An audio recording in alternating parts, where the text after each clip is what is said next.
This. তো এখানে 5 years have passed হচ্ছে principal clause, since I met you last এটা হচ্ছে সাবঅর্ডিনেট ক্লজ।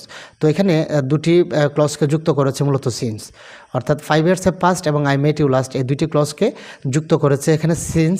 আর এই সিন্স আমরা জানি যে এই কাজগুলো করে মূলত কনজাংশন দুই বা ততোধিক ওয়ার্ড বা ক্লজ এগুলোকে যুক্ত করে। সো সিন্স এখানে কনজাংশন হিসেবে ব্যবহৃত হয়েছে। অপশন এ হচ্ছে এখানে correct. Number 29, which one of the following words is not a verb, অর্থাৎ নিচের চারটির মধ্যে কোনটি ভার্ব নয়।